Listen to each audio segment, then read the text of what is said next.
اللہ الرحمن الرحیم۔ جنگ احد کا سلسلہ ابھی چل رہا ہے، تفصیلی ذکر اس کا ابھی جاری ہے۔ حصہ نمبر 50 میں بھی ہم نے دیکھا کہ جب حضرت صلی اللہ علیہ وسلم کا دان مبارک توڑ دیا گیا اور چہرہ مبارک جو ہے وہ زخمی ہوا، اور طلحہ بن عبید اللہ رضی اللہ تعالیٰ نے کیسے حضرت صلی اللہ علیہ وسلم کی حفاظت کی، سعد بن ابی وقاص رضی اللہ تعالیٰ نے کیسے تیر چلائے۔ ابھی اس حصے میں بھی جنگ احد کا سلسلہ اب جاری ہے۔ یہ سارا حادثہ چند لمحات کے اندر بالکل اچانک اور نہایت تیز رفتاری سے پیش آ گیا، ورنہ نبی اکرم صلی اللہ علیہ وسلم کے منتخب صحابہ کرام جو لڑائی کے دوران صف اول میں تھے، جنگ کی صورتحال بدلتے ہی یا نبی صلی اللہ علیہ وسلم کی آواز سنتے ہی آپ کی طرف بے تحاشا دوڑ کر آئے کہ کہیں آپ صلی اللہ علیہ وسلم کو کوئی ناگوار حادثہ پیش نہ آ جائے۔ مگر یہ لوگ پہنچے تو رسول صلی اللہ علیہ وسلم زخمی ہو چکے تھے، 6 انصاری شہید ہو چکے تھے، 7 میں زخمی ہو کر گر چکے تھے، اور سعد رضی اللہ تعالیٰ عنہ حضرت طلحہ رضی اللہ تعالیٰ عنہ جان توڑ کر مدافعت کر رہے تھے۔ ان لوگوں نے پہنچتے ہی اپنے جسموں اور ہتھیاروں سے نبی صلی اللہ علیہ وسلم کے گرد ایک باڑ تیار کر دی اور دشمن کے تابڑ توڑ حملے روکنے میں انتہائی بہادری سے کام لیا۔ لڑائی کی صف سے آپ صلی اللہ علیہ وسلم کے پاس پلٹ کر آنے والے سب سے پہلے صحابی آپ صلی اللہ علیہ وسلم کے یار غار حضرت ابوبکر صدیق رضی اللہ تعالیٰ عنہ تھے۔ ابن حبان نے اپنی صحیح روایت میں حضرت عائشہ رضی اللہ تعالیٰ عنہ سے روایت کی ہے کہ ابوبکر صدیق رضی اللہ تعالیٰ عنہ نے فرمایا، احد کے دن سارے لوگ نبی صلی اللہ علیہ وسلم سے پلٹ گئے تھے، یعنی مخالفین کے سوا تمام صحابہ کرام صلی اللہ علیہ وسلم آپ کی قیامگاہ میں چھوڑ کر لڑائی کے لیے اگلی صفوں میں چلے گئے تھے۔ پھر گھراؤ کے حادثے کے بعد پہلا شخص تھا جو نبی صلی اللہ علیہ وسلم کے پاس پلٹ کر آیا۔ دیکھا تو آپ صلی اللہ علیہ وسلم کے سامنے ایک آدمی تھا جو آپ صلی اللہ علیہ وسلم کی طرف سے لڑ رہا تھا اور آپ صلی اللہ علیہ وسلم کو بچا رہا تھا۔ میں نے جی میں کہا، تم طلحہ رضی اللہ تعالیٰ ہو تو تم پر میرے ماں باپ فدا ہوں، تم طلحہ ہو تم پر میرے ماں باپ فدا ہوں۔ اتنے میں ابو عبیدہ بن جراح رضی اللہ تعالیٰ میرے پاس آ گئے۔ وہ اس طرح دوڑ رہے تھے گویا چڑیا اڑ رہی ہے، یہاں تک کہ مجھ سے آ ملے۔ اب ہم دونوں نبی صلی اللہ علیہ وسلم کی طرف دوڑے، دیکھا تو آپ صلی اللہ علیہ وسلم کے آگے طلحہ بچھے پڑے ہیں۔ آپ صلی اللہ علیہ وسلم نے فرمایا، اپنے بھائی کو سنبھالو، اس نے جنت واجب کر لی۔ حضرت ابوبکر صدیق رضی اللہ تعالیٰ کا بیان ہے کہ ہم پہنچے تو نبی صلی اللہ علیہ وسلم کا چہرہ مبارک زخمی ہو چکا تھا اور خود کی 2 کڑیاں آنکھ کے نیچے رخسار میں دھنس چکی تھی۔ میں نے انہیں نکالنا چاہا تو عبید اللہ نے کہا، خدا کا واسطہ دیتا ہوں مجھے نکالنے دیجیے۔ اس کے بعد انہوں نے منہ سے ایک کڑی پکڑی اور آہستہ آہستہ نکالنا شروع کی تاکہ رسول صلی اللہ علیہ وسلم کو اذیت نہ پہنچے، اور بالآخر ایک کڑی اپنے منہ سے کھینچ کر نکال دی، لیکن اس کوشش میں ان کا ایک نچلا دانت گر گیا۔ اب دوسری میں کھینچنے میں چاہی تو عبید اللہ پھر کہا، ابوبکر صدیق رضی اللہ عنہ، خدا کا واسطہ ہے مجھے کھینچنے دو۔ اس کے بعد دوسری بھی آہستہ آہستہ کھینچی، لیکن ان کا دوسرا نچلا دانت بھی گر گیا۔ رسول صلی اللہ علیہ وسلم نے فرمایا، اپنے بھائی طلحہ رضی اللہ عنہ کو سنبھال لو، اس نے جنت واجب کر لی۔ حضرت ابوبکر صدیق رضی اللہ عنہ کہتے ہیں کہ ہم طلحہ کی طرف متوجہ ہوئے اور انہیں سنبھالا۔ ان کو 10 سے زیادہ زخم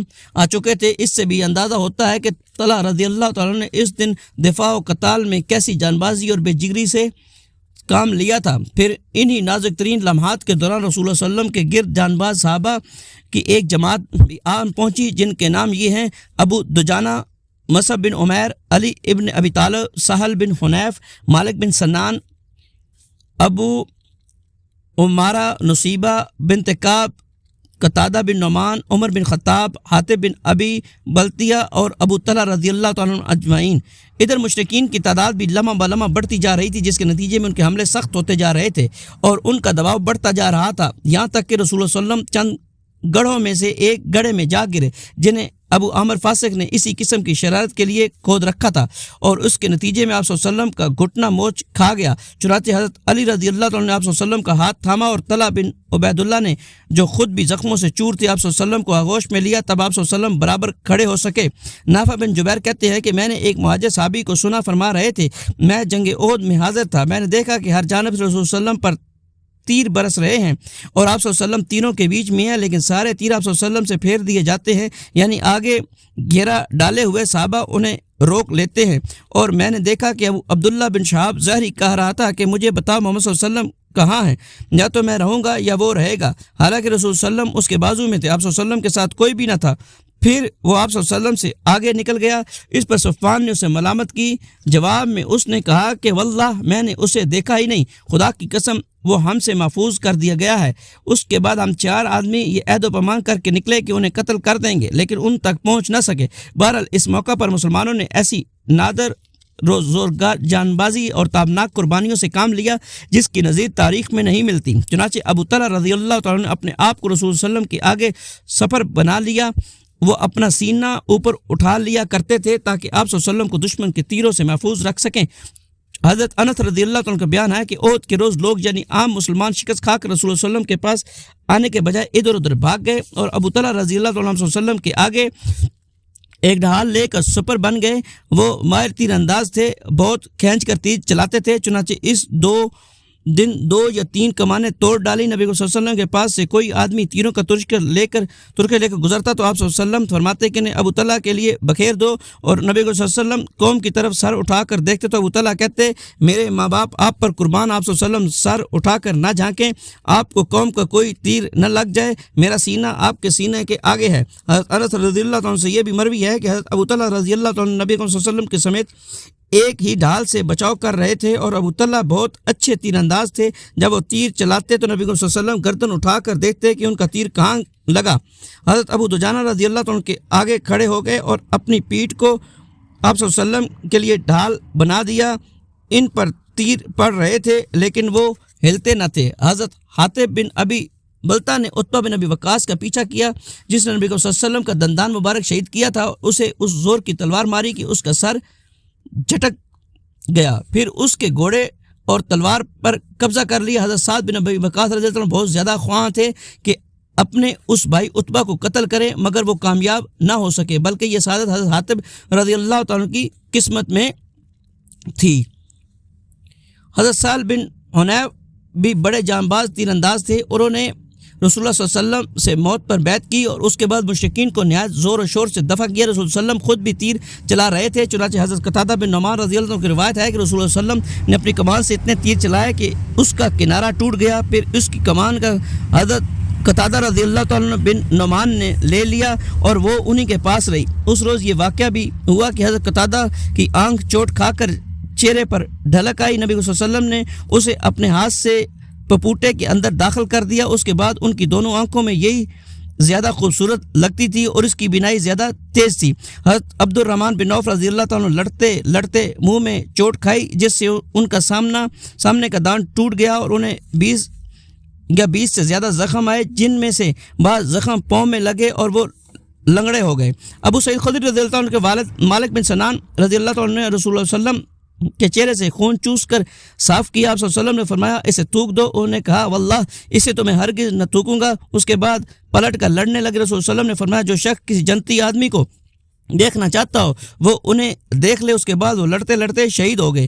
ایک نادر کارنامہ خاتون صحابیہ حضرت ام امارہ نصیبہ بنت کعب رضی اللہ تعالی عنہ نے انجام دیا۔ وہ چند مسلمانوں کے درمیان لڑتی ہوئی ابن کما کے سامنے اڑ گئیں۔ ابن کما نے ان کے کندھے پر ایسی تلوار ماری کہ گہرا زخم ہو گیا۔ انہوں نے بھی ابن کما کو اپنی تلوار کی کئی ضربیں لگائیں لیکن کم وقت وہ زرے پہنے ہوئے تھا اس لیے بچ گیا۔ حضرت ام امارہ رضی اللہ تعالیٰ عنہ نے لڑتے بڑھتے 12 زخم کھائے۔ حضرت مصعب بن عمیر رضی اللہ تعالیٰ نے بھی انتہائی پامردی و جانبازی سے جنگ کی۔ وہ رسول صلی اللہ علیہ وسلم سے ابن کما اور اس کے ساتھیوں کے پیتر پہ حملوں کا دفاع کر رہے تھے۔ انہی کے ہاتھ میں اسلامی لشکر کا پھریرا تھا۔ ظالموں نے ان کے دانے ہاتھ پر اس زور کی تلوار ماری کے ہاتھ کٹ گیا۔ اس کے بعد انہوں نے بائیں ہاتھ میں جھنڈا پکڑ لیا اور کفار کے مد مقابل ڈٹے رہے۔ بالآخر ان کا بایاں ہاتھ بھی کٹ گیا۔ اس کے بعد انہوں نے جھنڈے پر گھٹنے ٹیک کر اسے سینے اور گردن کے سہارے لہرائے رکھا اور اسی حالت میں جامع شہادت نوش فرمایا۔ ان کا قاتل ابن کما تھا۔ وہ سمجھ رہا تھا کہ یہ محمد صلی اللہ علیہ وسلم ہے کیونکہ حضرت مصعب بن عمیر رضی اللہ عنہ آپ صلی اللہ علیہ وسلم کی ہم شکل تھے۔ چنانچہ وہ حضرت مصعب رضی اللہ عنہ کو شہید کر کے مشرکین کی طرف واپس چلا گیا اور چلا کر اعلان کیا کہ محمد صلی اللہ علیہ وسلم قتل کر دیے گئے۔ اس اعلان سے نبی صلی اللہ علیہ وسلم کی شہادت کی خبر مسلمانوں اور مشرکین دونوں میں پھیل گئی اور یہی وہ نازک ترین لمحہ تھا جس میں رسول صلی اللہ علیہ وسلم سے الگ تھلگ نرگے کے اندر آئے ہوئے بہت سے صحابہ کرام کے حوصلے ٹوٹ گئے، ان کے عزائم سرد پڑ گئے اور ان کی صفیں اتھل پتھل اور بدنظمی و انتشار کا شکار ہو گئیں۔ مگر آپ صلی اللہ علیہ وسلم کی شہادت یہ خبر اس حیثیت سے مفید ثابت ہوئی کہ اس کے بعد مشرکین کے پرجوش حملوں میں کس قدر کمی آ گئی، کیونکہ وہ محسوس کر رہے تھے کہ ان کا آخری مقصد پورا ہو چکا ہے۔ چنانچہ اب بہت سے مشرکین نے حملہ بند کر کے مسلمان شہداء کی لاشوں کا مسئلہ کرنا شروع کر دیا۔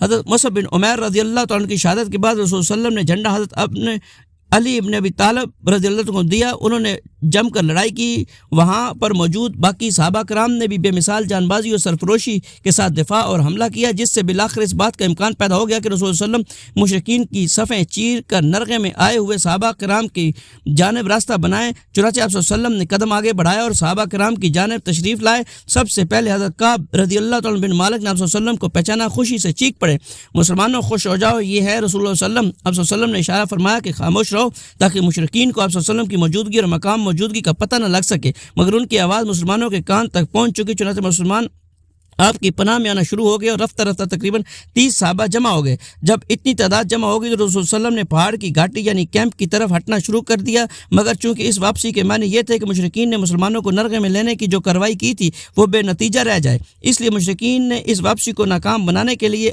اپنے تابڑ توڑ حملے جاری رکھے، مگر آپ صلی اللہ علیہ وسلم نے ان حملہ آوروں کا ہجوم چیر کر راستہ بنا ہی لیا اور شیران اسلام کی شجاعت اور شاہ زور کے سامنے ان کی ایک نہ چلی۔ اسی اثناء میں مشرکین کا ایک اڑیل شاہ سوار عثمان بن عبداللہ بن مغیرہ یہ کہتے ہوئے رسول صلی اللہ علیہ وسلم کی جانب بڑھا کہ یا تو میں رہوں گا یا وہ رہے گا۔ ادھر رسول صلی اللہ علیہ وسلم بھی دو ہاتھ کرنے کے لیے ٹھہر گئے، مگر مقابلے کی نوبت نہ آ سکی کیونکہ اس کا گھوڑا ایک گڑھے میں گر گیا، اور اتنے میں حارث بن سما نے اس کے پاس پہنچ کر اسے للکارا اور اس کے پاؤں پر اس کی زور کی تلوار ماری کہ وہ وہیں بٹھا دیا۔ پھر اس کا کام تمام کر کے اس کا ہتھیار لے لیا اور رسول صلی اللہ علیہ وسلم کی خدمت میں آ گئے، مگر اتنے میں مکی فوج کے ایک دوسرے سوار عبداللہ بن جابر نے پلٹ کر حارث بن سما پر حملہ کر دیا، ان کے کندھے پر تلوار مار کر زخمی کر دیا، مگر مسلمانوں نے لپک کر انہیں اٹھا لیا۔ اور ادھر خطرات سے کھیلنے والے مرد مجاہد حضرت ابو دجانہ رضی اللہ عنہ جنہوں نے آج سرخ پٹی باندھ رکھی تھی، عبداللہ بن جابر پر ٹوٹ پڑے اور اسے ایسی تلوار ماری کہ اس کا سر کاٹ دیا۔